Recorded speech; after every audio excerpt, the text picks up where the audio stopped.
Welcome to Stories in the Dark, a podcast about strange and creepy things. Come listen to the dark. Hello, my darlings. It is time for another midweek surprise. It's been a while since we've had a special episode, and given that we've hit some very interesting milestones with our podcast, we wanted to thank you for listening by giving you a special treat this week. This midweek surprise is called Rabbit Rabbit.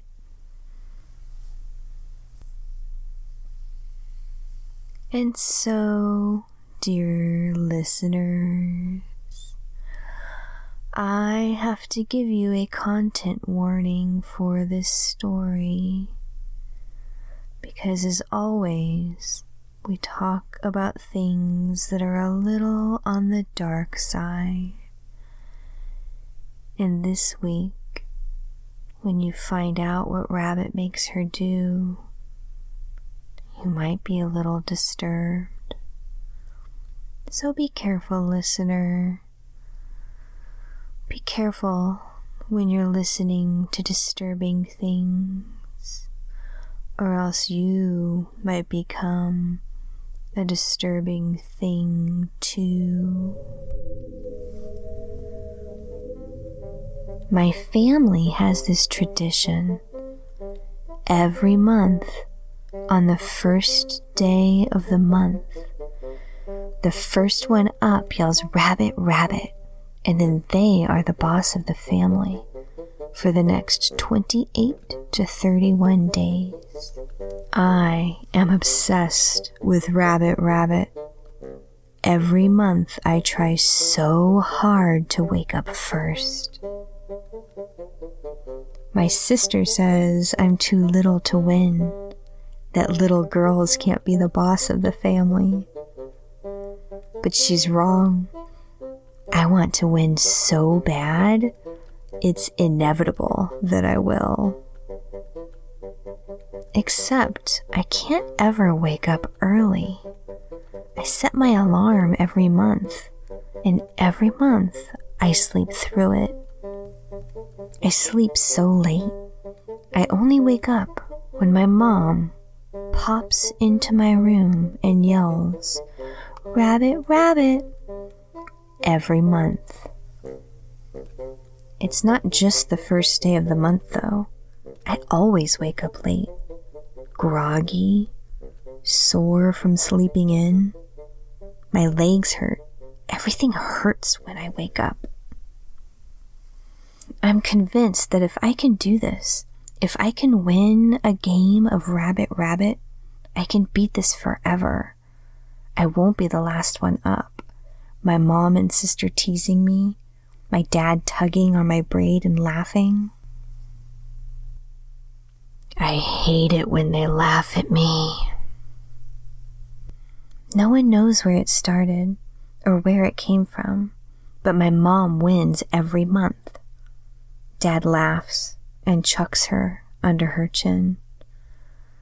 "My little rabbit," he says, and he lets her be the boss at home. My sister said she gave up on trying to win. She says she slept in too, but now she's older, and she wakes up, but she doesn't care about winning. Rabbit, Rabbit. No one wakes up earlier than my mother. This month, this September, is the worst. It's my birthday month, and no one has asked me what I want. What I want is to be the boss for the month, but instead, my mom woke me up, as always, and made bunny-shaped pancakes, and now I'm sitting on the back porch, watching the grass and listening to the crickets that swarm our neighborhood every fall, drifting in before the leaves start to turn. I'm crying and I don't know why. And then I see it walking up to the edge of my lawn. A white rabbit.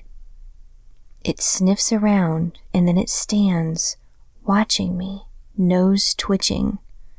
Its eyes are so pink, they're red. I look around, but it's just me and the rabbit.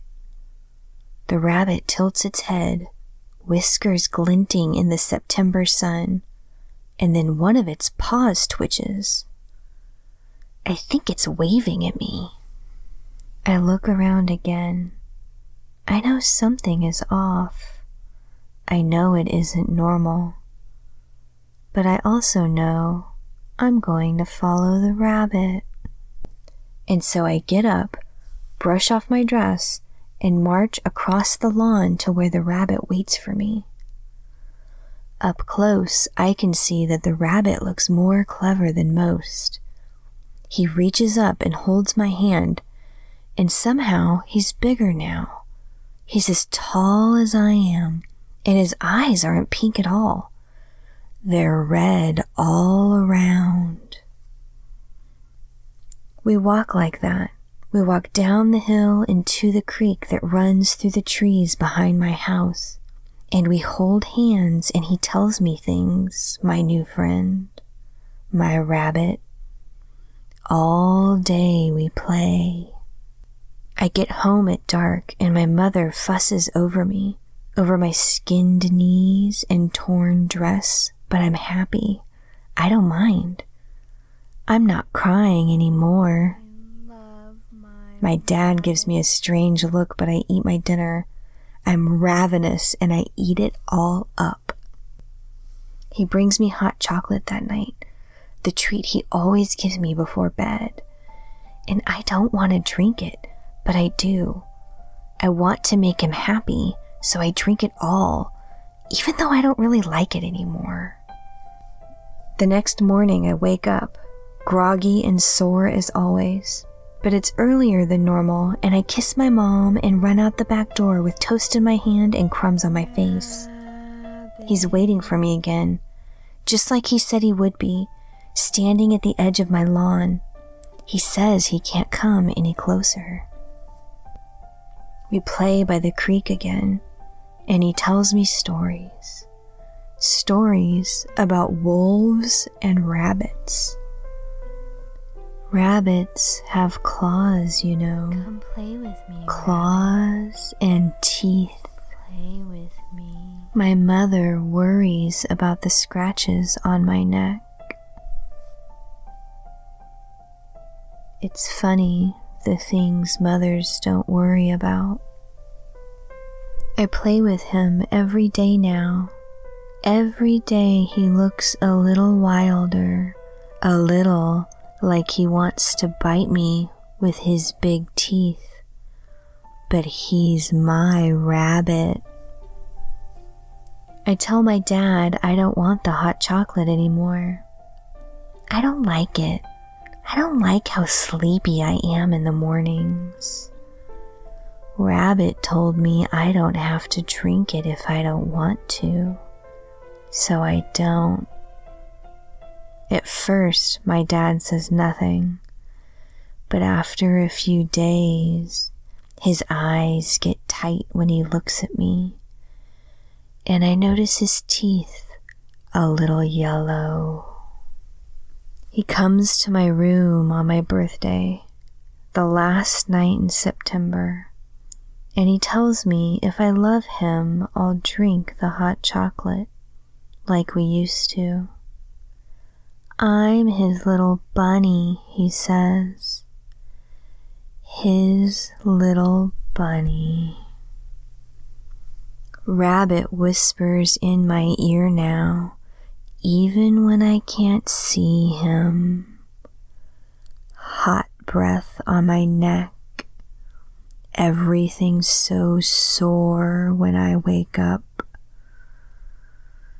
Rabbit tells me the best stories. Rabbit, rabbit. And so I pretend to drink the hot chocolate. And when my dad visits my room later that night, with his shaggy hair and wolf's teeth and his breath that stinks like hunger, I take the knife that Rabbit gave me, the big one from the kitchen that Mom keeps locked away. I take that big kitchen knife and I shove it into my dad. I slice him open tip to tip, and then I cut into his throat. And Rabbit in my head is laughing. I drop the knife and look at the clock. It's 3 a.m. It's October 1st now.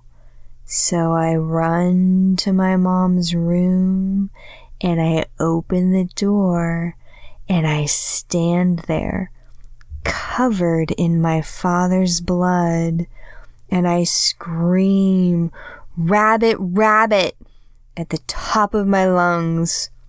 And then she's screaming too. I'm the boss now.